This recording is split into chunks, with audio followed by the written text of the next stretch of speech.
Hello and welcome to Tech Latest from Nikkei Asia, where we bring you fresh updates from the Asian tech sector. I'm your host, Shotaro Tani, and in this week's episode, we dive into how bottlenecks are leading to slow data center construction in Japan, constraining the country's AI ambitions. With me to discuss the topic is Tsubasa Suruga, our Japan tech reporter in Tokyo. Tsubasa, welcome to the show. Thank you. Nice to be back. So you've written a piece about the data center constraints. Delivery of data centers are slowing across the globe. I think around the world it's mostly to do with electricity grid constraints. But can you just explain how the reasons for Japan's delay is different from that? Yeah, of course. So in many markets globally, the main bottleneck often comes down to, as you said, power grid constraints and permitting delays or supply chain issues for critical equipment. But in Japan, Japan's facing a particularly acute mix of constraints in the construction industry on top of those common issues. And specifically, the labor shortages and the slow adoption of modern construction practices like widespread use of digital design tools are making a huge difference here. And these are deep structural constraints, and they don't just delay permits or equipment delivery, they slow down every step from design to the final build, which is why even with land and power secured, the actual facility delivery is dragging. And for the big tech companies that often they offer cloud services on a large scale, so-called hyperscalers, that's a serious problem. They rely on fast deployment cycles, especially for AI data centers, which require the latest cooling systems and other infrastructure that support the rapidly evolving NVIDIA GPUs, for example. And one of the people I spoke to in this article said, if you cannot confirm that you have a data center to host the GPUs, NVIDIA will basically not ship them. And everyone at the moment is struggling to find where they can actually be used. Gotcha. Let's unpack that a little bit. What's the situation on the ground, actually? I think you mentioned how contractors are fully booked until certain years, and how long are the actual delays? What's the situation? Yeah, so the situation is quite stark. A lot of the major general contractors in Japan have told their clients that they're basically locked in with projects until 2028 at the soonest. And even subcontractors, for example, those handling electrical, mechanical, plumbing work, for example, in some cases have no availability until 2029 or even later. So what this means is that if an investor buys land today, by the time they can secure a builder and all the necessary approvals, actual construction may not even start for years. And this is leading to delays for multiple years compared with what was common before, where it was about 2 years. Some people say it's taking them more than 3 years in some cases. So it's quite a serious problem. And are the problems that the global data center constructors and hyperscalers face that you mentioned, the power grid constraints and the supply chain, does that apply to Japan as well? Or is this a problem that Japan doesn't struggle with, but the bottlenecks are just different? It's a common challenge. So it's definitely a concern globally, and they do matter in Japan as well. Many projects need a stable, high-capacity power and advanced cooling. But from what data center developers told me on the ground, the more immediate bottlenecks is actually the construction capacity itself. So even if the power can theoretically be supplied, getting a facility built and certified in time becomes the real challenge.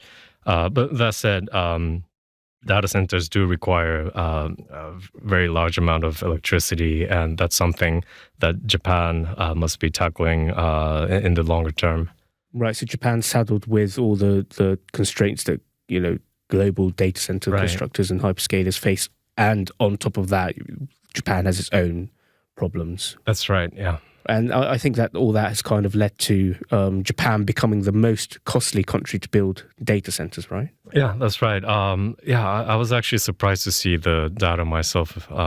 I recently came back from Singapore, where I used to interview a lot of data center developers, and they all mentioned the high cost in Singapore. But now, as I returned here, now I'm hearing that and finding out that Tokyo and now slowly Osaka is becoming one of the most expensive places to build data centers globally.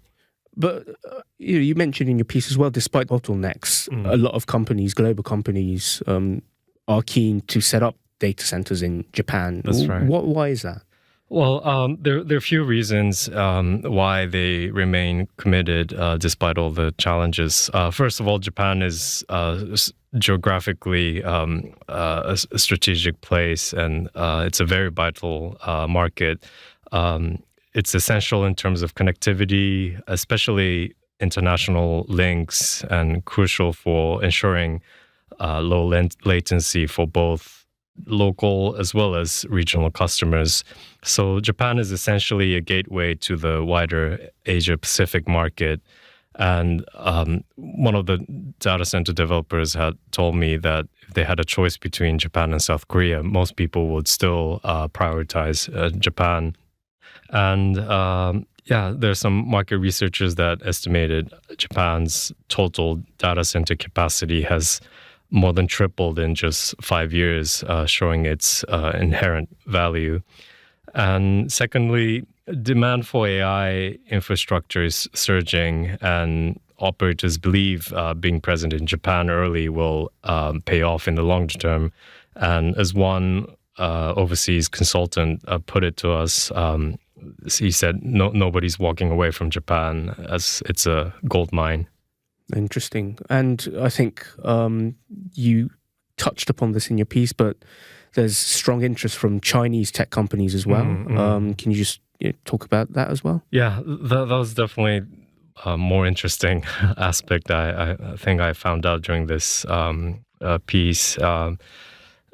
The demand from Chinese players are adding a new layer of demand pressure. So basically, as you know, U.S. chip restrictions are limiting Chinese companies accessing the cutting-edge servers at home. So my sources told me that some are actively looking to Japan as a viable location to host their AI infrastructure and computing power. And a senior executive at a Asian data center operator mentioned if you looked at the demand profile from what it has right now, the Chinese are now more aggressive, and within, let's say, 10 business opportunities, he said quite a number of them would be Chinese today. So this new surge makes resolving the existing constraints even harder, and that adds to a considerable amount of new demand to a market that is already under severe strain. Right. And obviously, Japan has its own ambitions to boost its own AI capabilities. The new Prime Minister, Sanai Takeuchi, is obviously very keen on that. Do you think the slowing data center build out, the bottlenecks that you talked about, the constraints, do you think that will dent that ambition? And are there anything the government and hyperscalers are doing to tackle these bottlenecks? It's definitely something they need to address very quickly. And so the slow construction is a real risk to the broader AI ambition that Japan has also stressed recently. So for AI, especially the Gen AI or so-called sovereign AI systems, you need the physical facilities. So if the country cannot deliver the data centers at speed, that directly constrains how fast the national AI capacity can really scale.